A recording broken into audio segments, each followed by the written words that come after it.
The celery tasted like dirt and regret, but I chewed it anyway. Raw, cold, bitter enough to make my jaw ache. I'd been eating like this for 3 years. No cooked meals, no warmth, nothing that might trigger what I was trying so hard to bury. The other guys at the warehouse thought I was some health nut. Let them think it. Better than the truth. Better than them knowing what I really was. I wiped my mouth with the back of my hand and shoved the rest of the celery stick into my jacket pocket. My stomach growled, angry and empty, but I ignored it. Hunger was easier to deal with than the alternative. Hunger didn't make you vulnerable. Hunger didn't get you noticed by the wrong people. Hunger didn't make you go into heat. "Yo, Micah!" Danny's voice cut through the noise of the loading dock. He was waving at me from across the warehouse, his reflective vest too big on his skinny frame. "Boss wants you up front. Something about a special delivery." I nodded and grabbed my clipboard, my boots scraping against the concrete as I made my way through the stacks of shipping containers. The Portland winter had been brutal this year, and even inside the warehouse, I could see my breath. I pulled my beanie down lower over my ears. The cold helped. It always did. Heat couldn't build if your body was too busy trying to stay warm. I'd figured that out the hard way. When I reached the front office, I stopped dead in my doorway.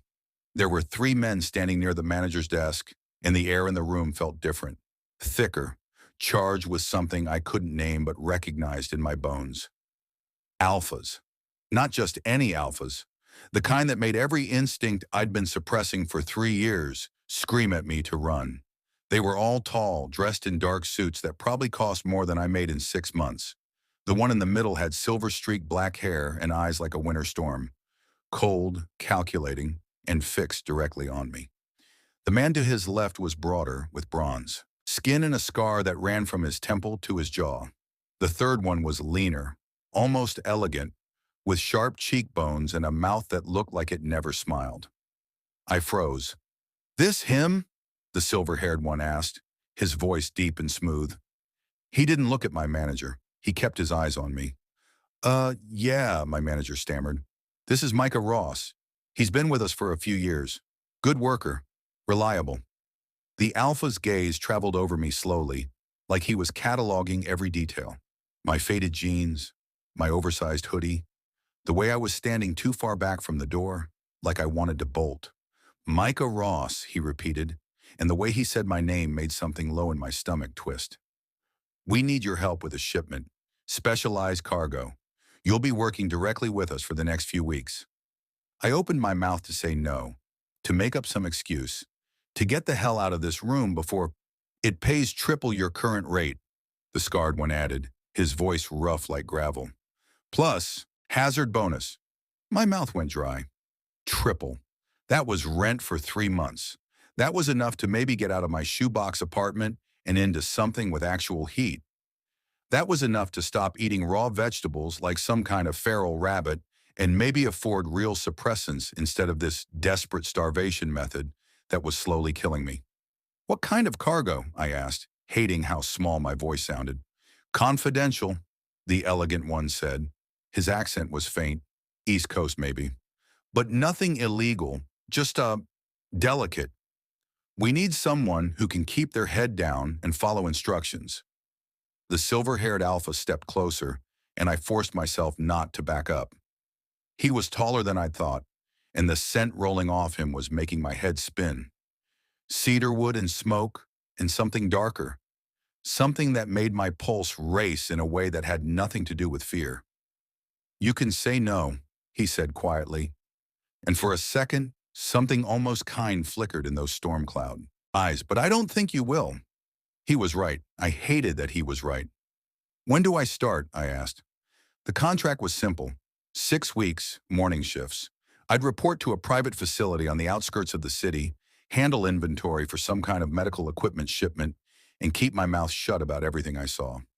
In return, I'd get more money than I'd seen in years. I signed it with a pen that probably cost more than my car. "We'll send a car for you tomorrow morning," the silver-haired alpha said as he slid the contract into a leather folder. 6 a.m. sharp. Don't be late." "I won't." He smiled then, and it wasn't kind at all. "Good. Oh, and Micah?" He leaned in close enough that I could feel the heat radiating off him. You might want to eat something real tonight. You look half-starved. My blood went cold. He couldn't know. There was no way he could know. But when I looked up into those winter storm eyes, I saw something that made my stomach drop. Recognition, suspicion, interest. "See you tomorrow," he said. And then all three of them were gone, leaving me standing in my manager's office with a signed contract and the horrible, creeping certainty that I just made a terrible mistake. I pulled the celery from my pocket and bit down hard, the bitterness flooding my mouth. It didn't help. For the first time in 3 years, I could feel the heat building under my skin, slow and inevitable, like a timer I couldn't shut off. And somewhere in the back of my mind, a voice whispered what I'd been too afraid to admit. They already know what you are, and now it's too late to hide. I stood there in the empty office, staring at the door they'd walked through, my hand trembling around the celery stick. The bitterness coated my tongue, but it wasn't enough. Nothing was ever enough anymore. My manager cleared his throat behind me. "You okay, Ross?" I turned, forcing my face into something neutral. "Yeah, fine. Those guys—" He shook his head, loosening his tie like the air had gotten too thick. "They're from Apex Logistics. Big company. Real big. You're lucky they picked you." Lucky? Right. I shoved the celery back into my pocket and left without another word. The walk back to my apartment took 40 minutes because I couldn't afford the bus fare, and I'd already used my weekly gas ration getting to work. Portland's streets were slick with half-melted snow, the kind that soaked through cheap boots and made your socks wet for hours. I kept my head down, hands shoved deep in my pockets, trying not to think about storm cloud eyes and the way that Alpha had looked at me, like he could see straight through my skin. My apartment building was a 6-story brick nightmare with flickering hallway lights and a landlord who hadn't fixed the heat in 3 months. I climbed the stairs to the 4th floor, my legs aching, my stomach a hollow pit of acid and regret. Inside, my studio was exactly as I'd left it. One room, a mattress on the floor, a mini fridge that hummed too loud, a hot plate I hadn't turned on in 3 years. I collapsed onto the mattress and pulled out my phone. The contract had included a number. Emergency contact, it said. I stared at it for a long time, my thumb hovering over the screen. I should cancel. Tell them I changed my mind, that I couldn't do it. But then I looked around my apartment, at the mold creeping up the corner of the ceiling, at the window that didn't close all the way, at the stack of past due bills on the floor, and I knew I wouldn't. I couldn't. I set the phone down and forced myself to chew through 2 carrots and an apple, gagging on every bite. My body wanted cooked food, warmth, comfort. But comfort was dangerous. Comfort meant letting my guard down, and I couldn't afford that. Not when I'd spent 3 years building these walls. I lay back on the mattress and closed my eyes, trying to ignore the heat prickling under my skin. It was faint, barely there, but I recognized it, the early warning. The thing I'd been running from since the day I figured out what I really was. Since the day I figured out that being an Omega in a world run by alphas meant you had 2 choices. Hide or submit. I'd chosen to hide, and I was so tired of it. I didn't sleep. By the time my phone buzzed at 5:30 a.m., I'd been staring at the ceiling for hours, my body tense and aching. The text was short. Car outside.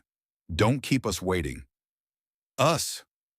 I grabbed my jacket and stumbled down the stairs, my breath fogging in the cold morning air. The street was still dark, the sun not yet over the horizon, and parked directly in front of my building was a black SUV with tinted windows. The back door opened before I reached it. "Get in," a voice said from inside. I hesitated, every instinct screaming at me to run. But my legs moved anyway, carrying me forward until I was climbing into the warm interior, the door shutting behind me with a heavy click. The scarred Alpha was sitting across. From me, his arms crossed over his broad chest. He didn't smile, didn't speak, just watched me with dark, unreadable eyes. "Seat belt," he said finally. I fumbled with the buckle, my hands shaking. The car started moving, smooth and silent, and I pressed myself against the door, trying to put as much distance between us as possible. "You look worse than yesterday," he said, his voice flat. "I'm fine." You're not. He leaned forward, elbows on his knees, and the scent of him filled the small space. Leather and iron and something sharp that made my teeth ache. When's the last time you ate a real meal? I eat. Raw vegetables don't count. My stomach dropped. I don't know what you're... Don't. His voice cut through mine like a blade. We're not stupid, Micah. We know what you're doing. The question is why. I couldn't breathe. The air in the car was too thick, too warm, pressing down on me from all sides. I don't know what you're talking about. He stared at me for a long moment, something like frustration flickering across his scarred face. Then he sat back and pulled out his phone, his jaw tight. Fine. Play it your way. We drove in silence after that, the city blurring past the tinted windows. I watched the buildings get nicer, the streets cleaner, until we were in a part of Portland I'd only ever seen in magazines. High-rise offices, gated compounds, the kind of place where people like me didn't exist. The car pulled through a security gate and into an underground parking garage. The scarred Alpha got out first, then waited while I unbuckled and followed on unsteady legs. This way, he said, gesturing toward an elevator. I followed because I didn't know what else to do. The elevator rose so fast my ears popped. When the doors opened, I stepped out into a hallway that smelled like expensive cologne and old money. Everything was marble and glass and cold, sterile elegance. At the end of the hall was a door. The scarred Alpha pushed it open and stepped. His side. They're waiting for you, he said. I walked through, my heart pounding so hard I thought it might crack a rib. Inside was an office bigger than my entire apartment. Floor-to-ceiling windows overlooked the city, a desk made of dark wood. And standing near the window, silhouetted against the early morning light, were all three of them. The silver-haired Alpha turned first, and when his eyes met mine, he smiled. Welcome, Micah, he said softly. Let's talk about what you've been hiding. My throat closed up. I couldn't move, couldn't think, couldn't do anything but stand there while all three of them looked at me like I was something they'd been searching for. The elegant one, the one with the sharp cheekbones, moved first. He crossed the room in 3 smooth strides and gestured to a leather chair near the desk. Sit. It wasn't a request. My legs carried me forward on autopilot. I sank into the chair, my hands gripping the armrest so hard my knuckles went white. The leather was soft, expensive, the kind of thing I'd never be able to afford even if I worked at that warehouse for the rest of my life. The silver-haired Alpha came closer, perching on the edge of the desk directly in front of me. This close, I could see the fine lines at the corners of his eyes, the way his jaw was too sharp to be kind. He studied me like I was a puzzle he was halfway to solving. My name is Dominic Hale, he said. This is Kieran Shaw. He nodded toward the scarred one. And that's Adrian Cross. The elegant one inclined his head slightly, his expression unreadable. We run Apex Logistics, among other things. I didn't say anything. Couldn't. We've been looking for you for a long time, Micah, Dominic continued, his voice quiet but heavy, with something I couldn't name. 3 years to be exact. My stomach dropped through the floor. My voice cracked. I don't know what you're talking about. Kieran made a rough sound from where he stood near the windows. Stop lying, we can smell it on you. Smell what? I shot back, fear making me reckless. I don't.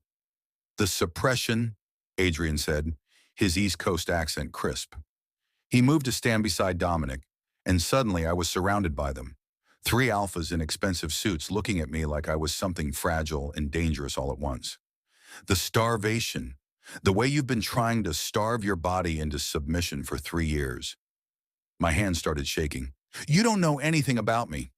We know you're an Omega, Dominic said, and the word hit me like a fist to the chest. We know you've been hiding. We know you've been eating raw food because you figured out that malnutrition delays heat cycles. He leaned forward, his eyes boring into mine. And we know it's killing you. I couldn't breathe. The room was spinning, the walls closing in. How? Because we've been tracking every unregistered Omega in the Pacific Northwest for 3 years, Kieran said flatly. And you're the only one who disappeared the same week He stopped, his jaw clenching. The same week something very important was taken from us. I didn't take anything, I said, my voice barely a whisper. I've never even met you before yesterday. Not us, Adrian said. His gray eyes were cold, calculating. But you were at Portland General Hospital 3 years ago. March 15th, emergency room. You checked yourself out against medical advice and vanished. The blood drained from my face. How do you...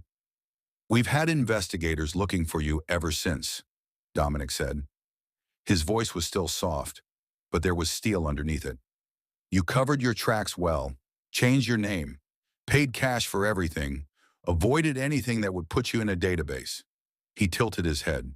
But you couldn't avoid needing a job forever. And the moment you applied to that warehouse, you lit up every search algorithm we had running. I wanted to run, wanted to bolt from this chair and throw myself out the window if it meant getting away from them and their knowing eyes and the horrible, creeping realization that I'd never been as hidden as I thought. What do you want from me? I asked, hating how broken I sounded. Dominic's expression softened, just slightly. We want to know why you ran. I didn't run from you. I don't even know you. Then who did you run from? Kieran demanded. He crossed his arms, the scar on his face pulling tight. Because something happened to you in that hospital.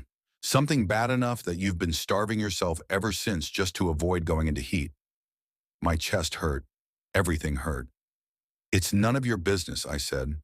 It became our business the moment we found you, Adrian said coldly. You're unregistered, unbonded, endangering your own health. That makes you a liability. A liability? I stood up so fast the chair scraped backward. I'm a person, not something you can track down and catalog.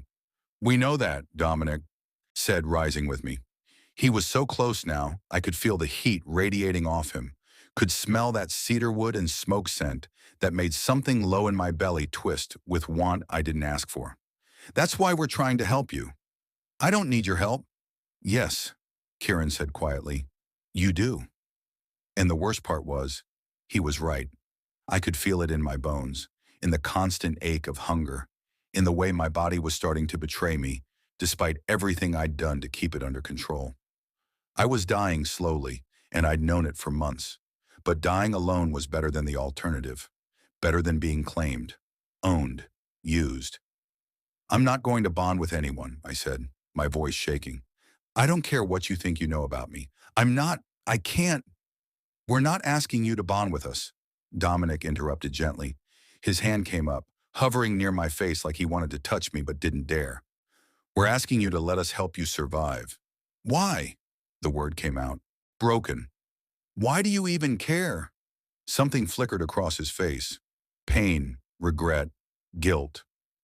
Because 3 years ago, he said quietly, someone we cared about very much walked into that hospital, and we never saw him again. His storm cloud eyes locked onto mine. And we think you might know what happened to him. My heart stopped. I don't... His name was Ethan, Kieran said, his voice rough with something that might have been grief. Ethan Hale, he was our mate. The room tilted sideways. Ethan Hale, I repeated, the name catching in my throat like broken glass. I've never heard that name before. But I had. God, I had. Dominic's eyes narrowed, reading every micro-expression on my face like I was a book he'd memorized. You're lying. I'm not. Your pulse just spiked, Adrian said from behind me, and I spun around to find him closer than he'd been a second ago. How did he move so quietly? Your scent changed. You know exactly who we're talking about. My back hit. The desk. I was trapped between all three of them now, their bodies forming a wall I couldn't escape. The air was thick with their combined scents, cedarwood and leather, and something darker, heavier, that made my head swim. Even if I did know him, I said, forcing the words out past the panic clawing up my throat, that doesn't mean I owe you anything. We're not asking for a debt, Dominic said. He was so close now I could see gold flecks in his gray eyes. We're asking for the truth. What happened to him, Micah? Why would I know? Because you were there. Kieran's voice was hard, unforgiving. March 15th, 3 years ago. Portland General, emergency room. You checked in at 2:17 a.m. with hypothermia and malnutrition. Ethan checked in at 2:23 a.m. Same symptoms, same condition. His scarred jaw clenched. And when we got there at 3 a.m., he was gone. And so were you. The floor dropped out from under me. I couldn't breathe, couldn't think. The memories I'd spent 3 years burying were clawing their way to the surface, dragging me back to that night. The cold, the fear, the way my body had betrayed me in ways I still didn't understand. I don't remember, I whispered. Liar, Adrian said softly. I don't. The words came out too loud, too desperate. I don't know what happened that night. I woke up in a hospital bed and I left.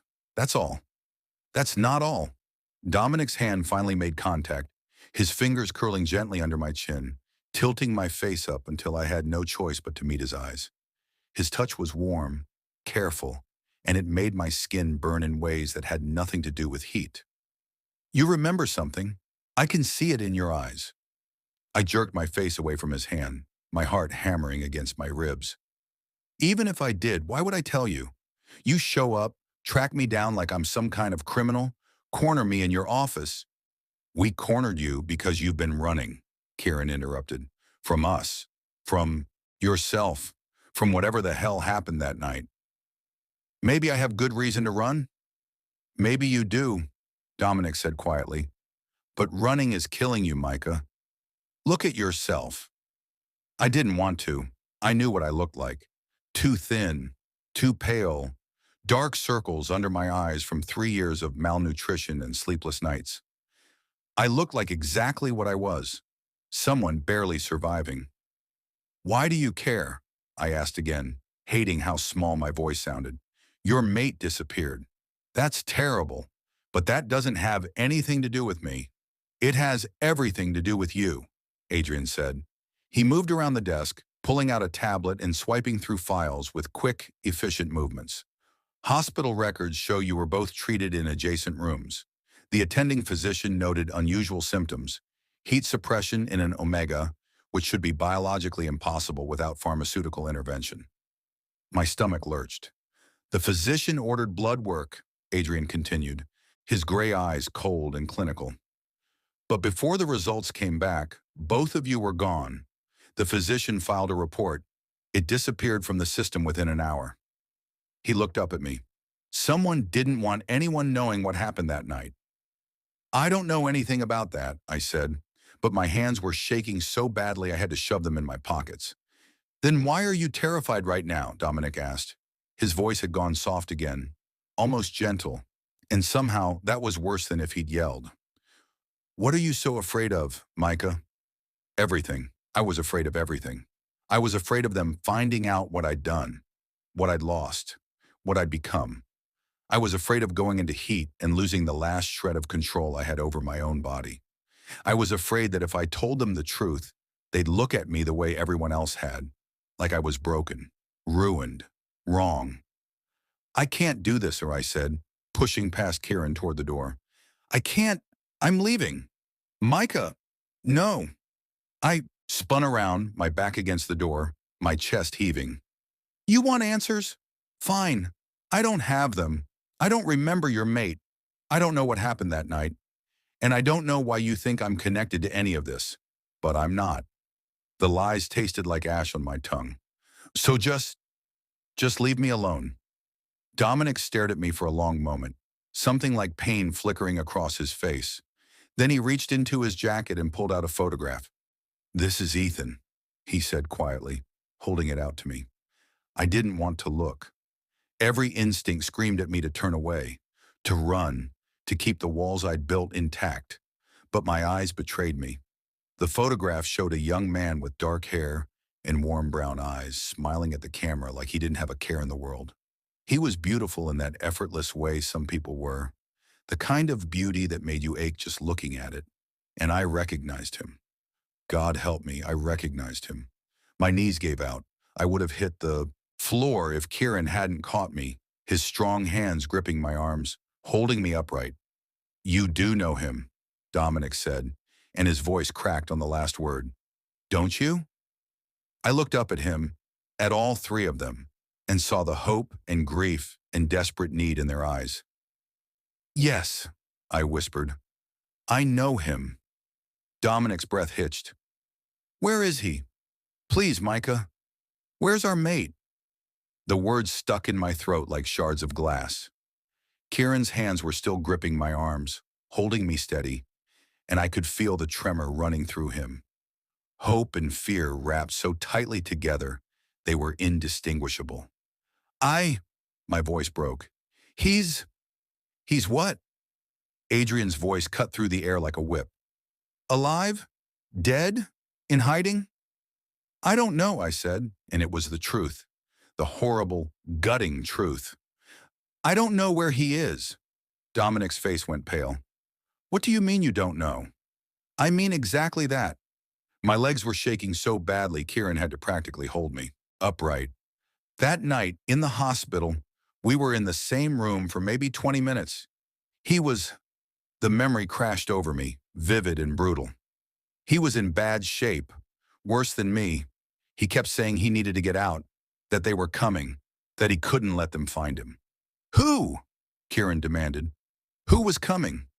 I don't know. He wouldn't say. I closed my eyes, but that made it worse. I could still see Ethan's face, pale and terrified, his hands shaking as he tried to unhook himself from the IV. He asked me to help him, to create a distraction so he could slip out. The silence that followed was suffocating. You helped him run from us, Dominic said slowly, and the pain in his voice made my chest ache. You helped him disappear. I didn't know who you were, I said desperately.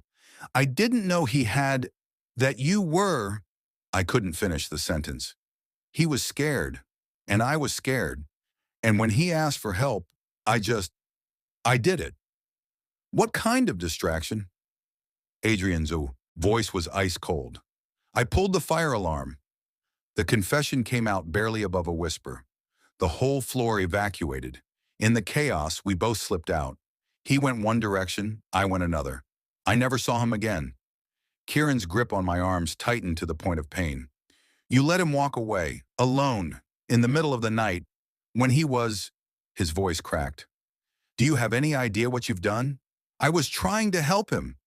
You helped him die, Kieran snarled, and the raw agony in his voice hit me like a physical blow. He was sick, Micah. His body was shutting down from heat suppression, same as yours is now. He needed medical care. He needed us. And you helped him walk away from the only chance he had. Kieran. Dominic's voice was quiet but firm. Stop. No. Kieran's scarred face was twisted with grief and rage. He's been lying to us from the beginning. He knew what happened, and he said nothing. Because I didn't know you were looking for him, the words exploded out of me. I didn't know he had mates. I didn't know anything except that he was terrified and begging for help, and my voice broke completely. I did what I thought was right.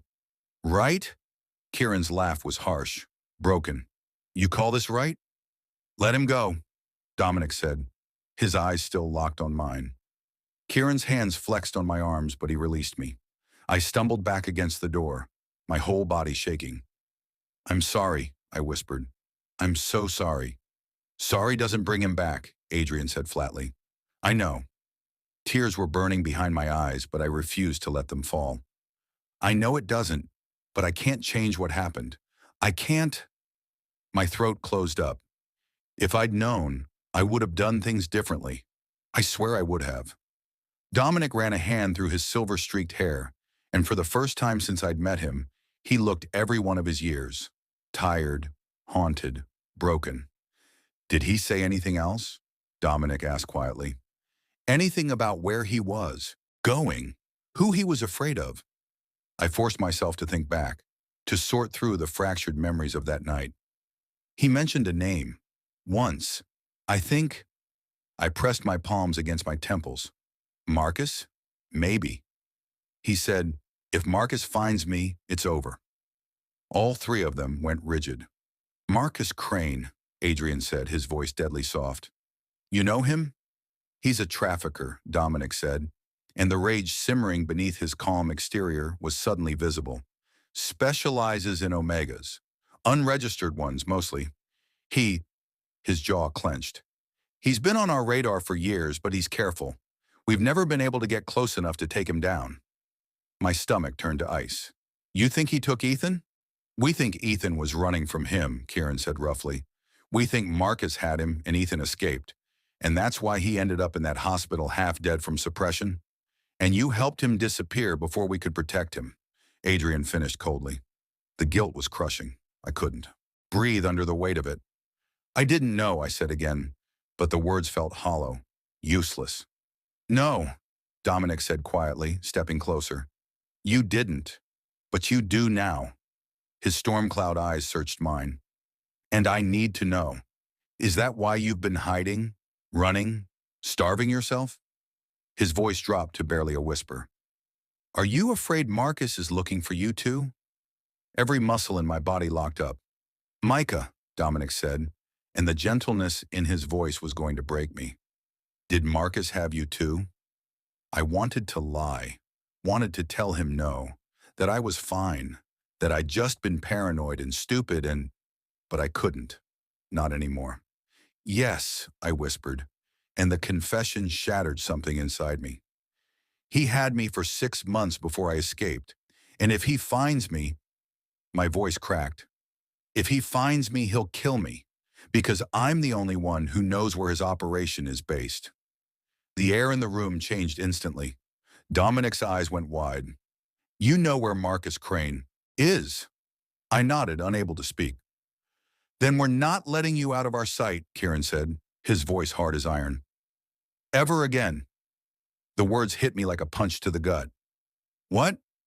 You heard him, Adrian said, already pulling out his phone. If Marcus Crane is looking for you, you're a dead man walking.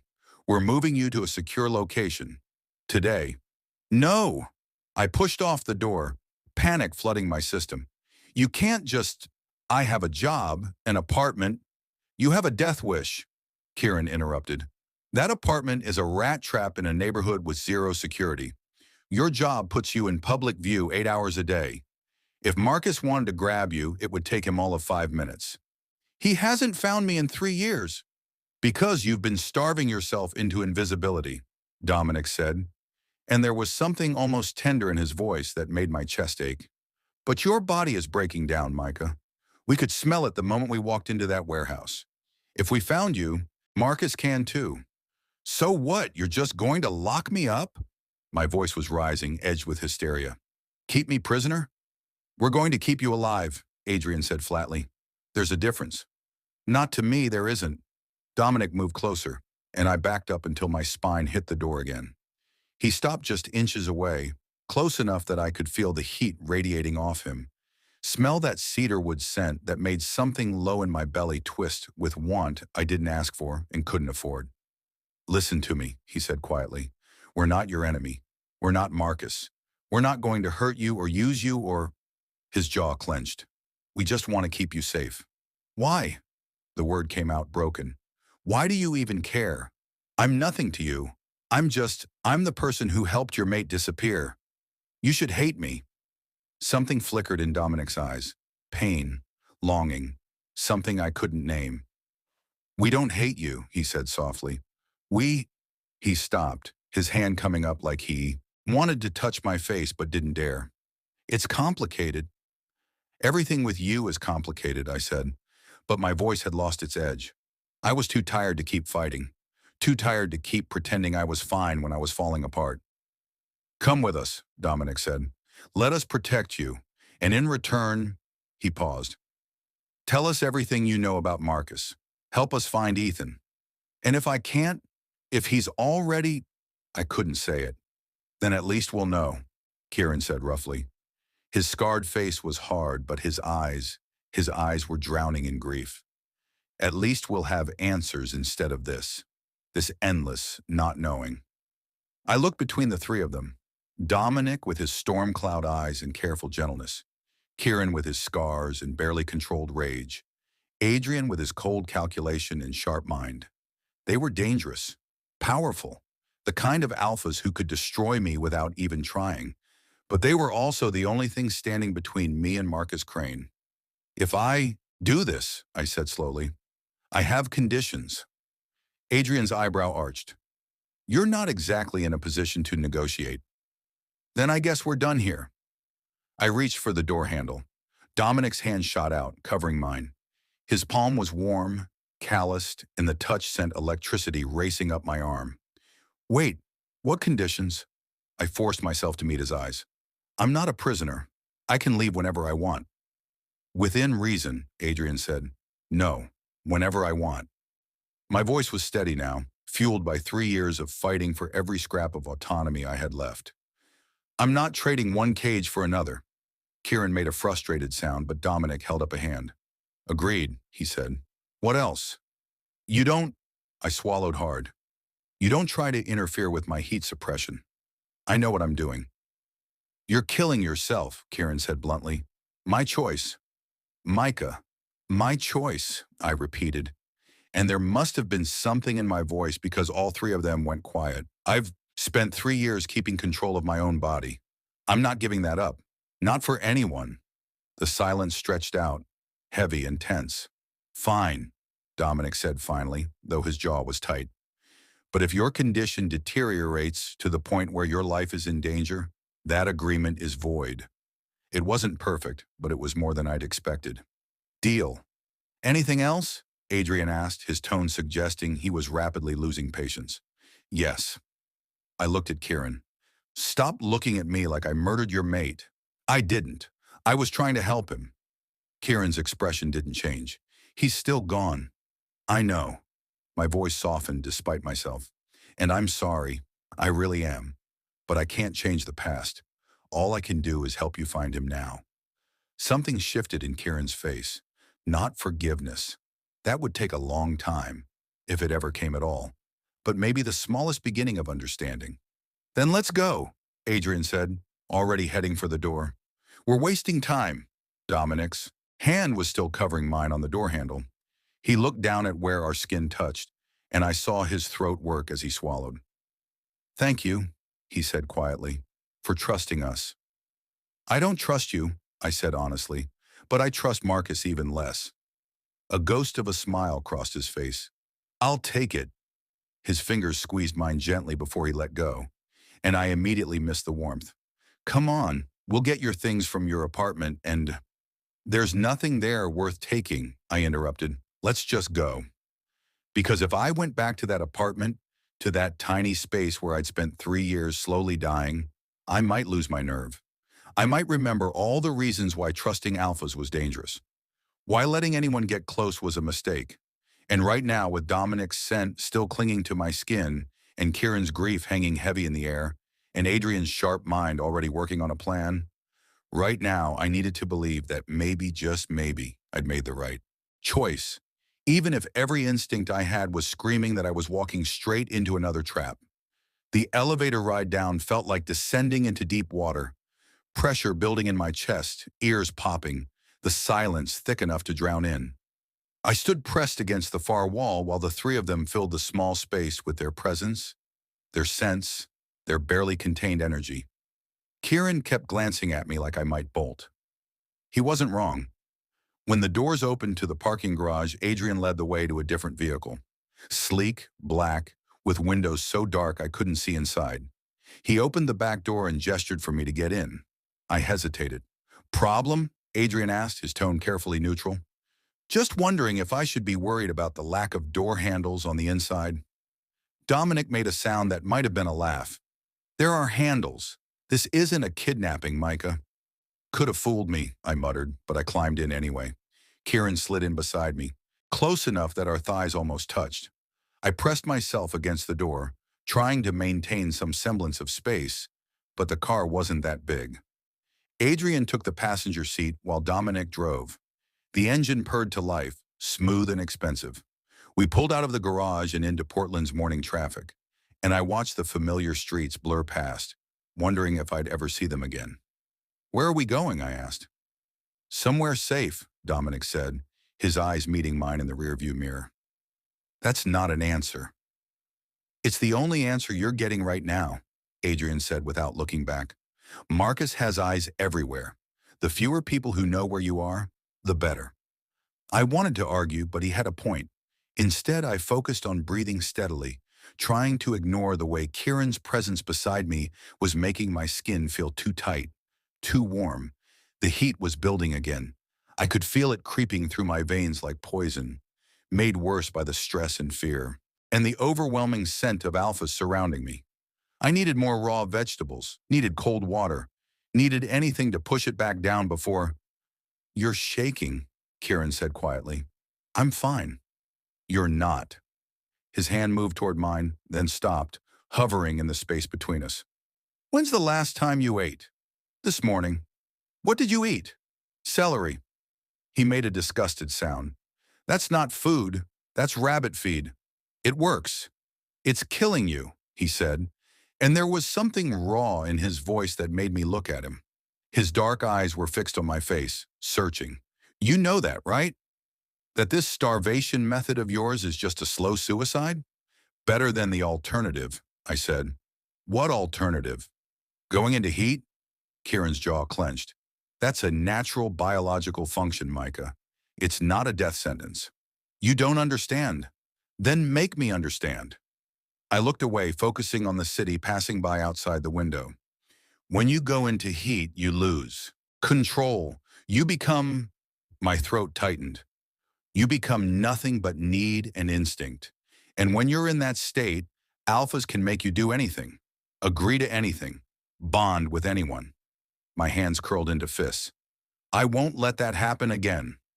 The silence that followed was deafening. "Again!" Dominic's voice from the front seat was deadly quiet. "Micah, did Marcus force a bond on you?" My stomach twisted. "No, it didn't take. I don't know why, but—" I swallowed hard. "He tried, multiple times, and every time it failed, he got angrier." "Jesus Christ," Kieran breathed. "That's why you're suppressing," Adrian said, and for the first time, his clinical tone had cracked slightly. "You're terrified of going into heat because you're afraid someone will—" "Yes," I interrupted, unable to hear him say it out loud. "Yes, that's why."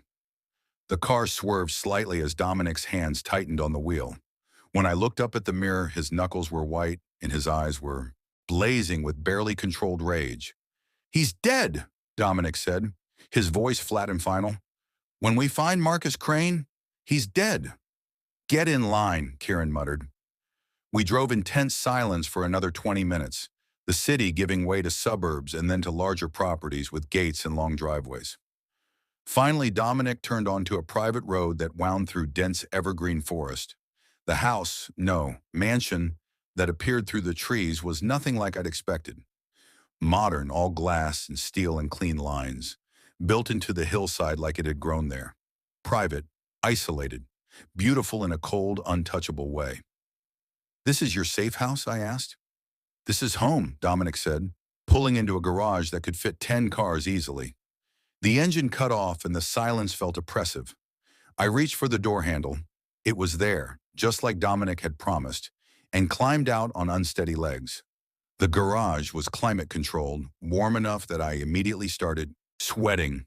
Or maybe that was the heat, building faster now that I was surrounded by 3 alphas in an enclosed space. I tugged at my collar, trying to get air. "You okay?" Kieran was beside me instantly, his hand hovering near my elbow. "Just warm," I managed. "The house is cooler," Adrian said, already heading toward an interior door. "Come on." I followed because I didn't know what else to do. The house was exactly as cold and perfect as I'd expected. High ceilings, minimal furniture, everything in shades of gray and white. It felt more like a museum than a home. "Guest room is upstairs," Dominic said, but he was watching me with those storm cloud eyes, his expression unreadable. "You should rest. You look—" He stopped mid-sentence, his nostrils flaring slightly. Kieran went rigid beside me. Adrian turned slowly, his gray eyes widening. "What?" I asked, but I already knew. I could feel it, the heat spiking in my blood, the scent blooming from my skin despite 3 years of careful suppression. "Micah," Dominic said carefully, like he was talking to something wild and frightened, "when exactly is your heat cycle due?" My heart stopped. "It's not," I whispered. "I suppressed it. I've been suppressing it for 3 years. It shouldn't—" But the look on their faces told me everything I needed to know.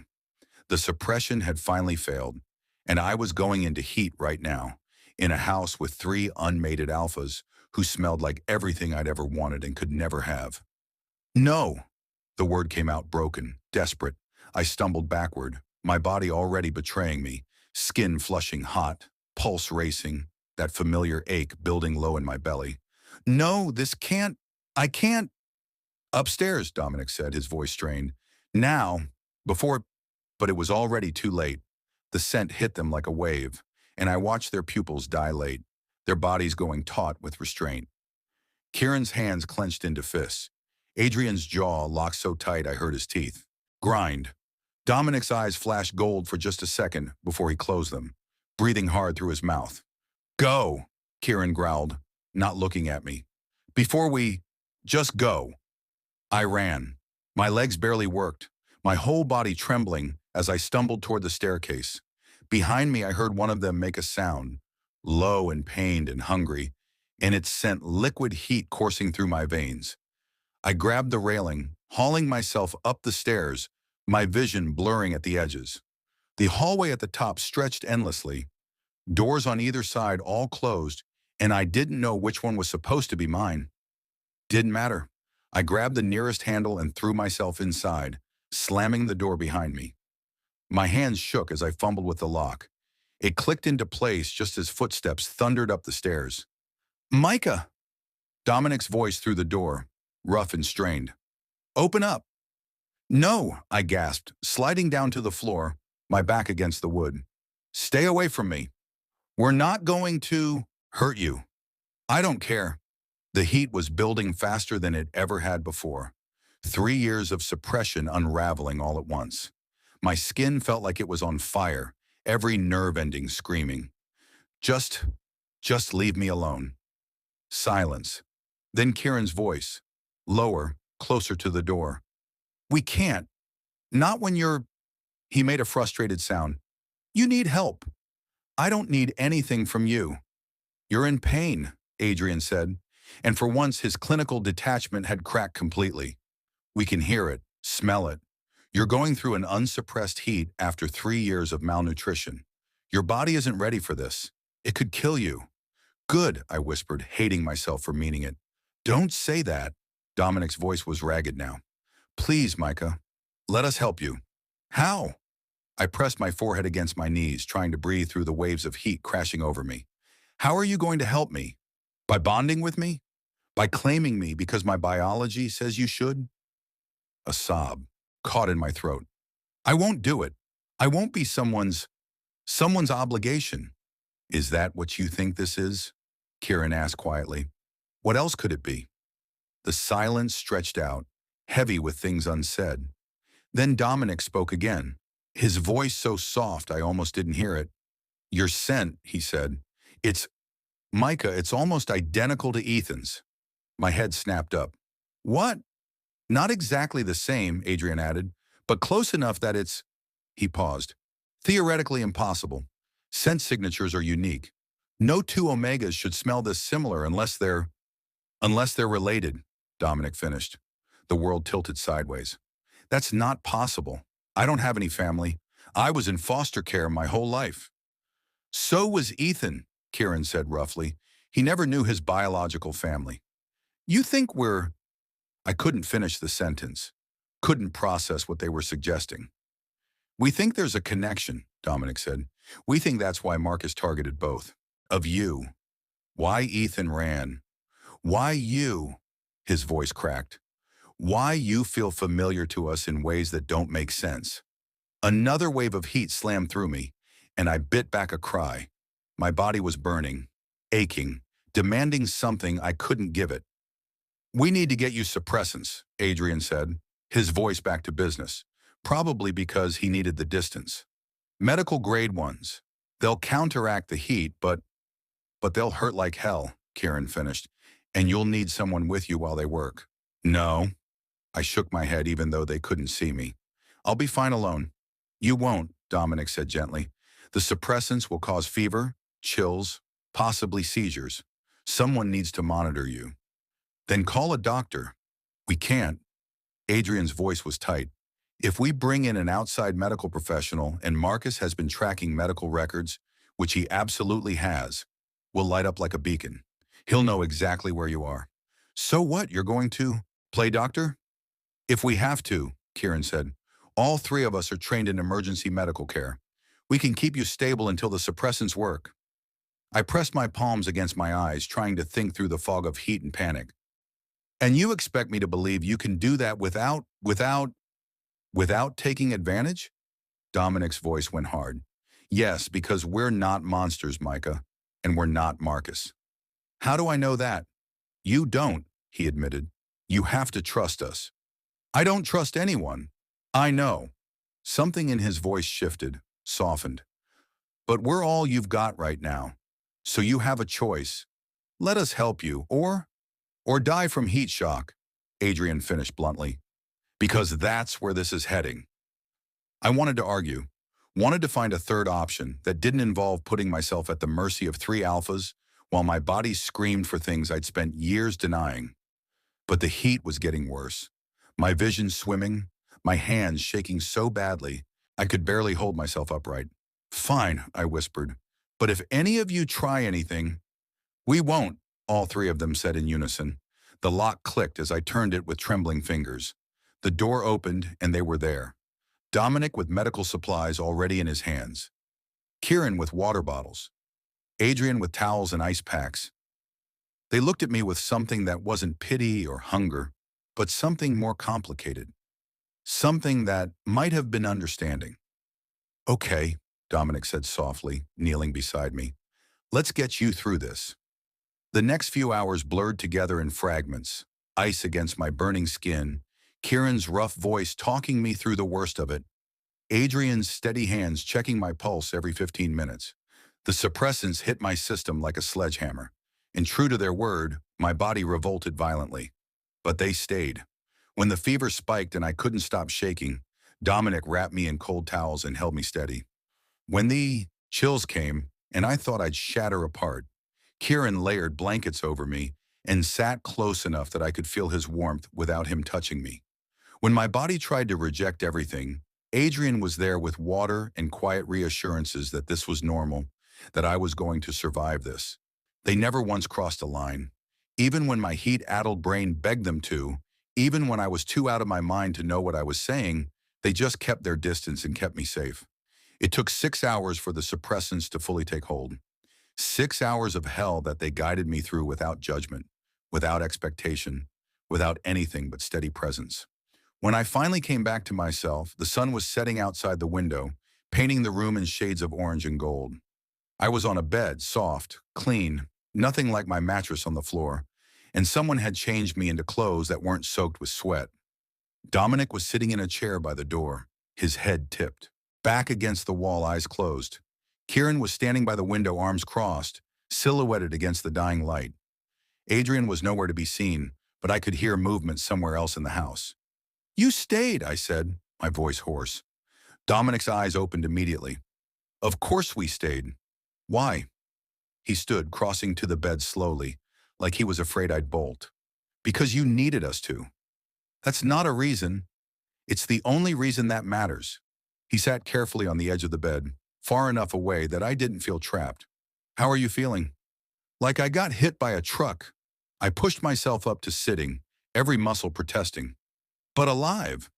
That's progress, Kieran said from the window, not turning around.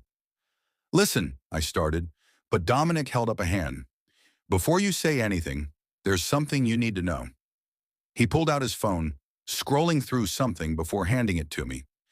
Adrian's been digging into records, hospital databases, foster care, systems, DNA registries. My heart started pounding. And you were right to be paranoid about Marcus.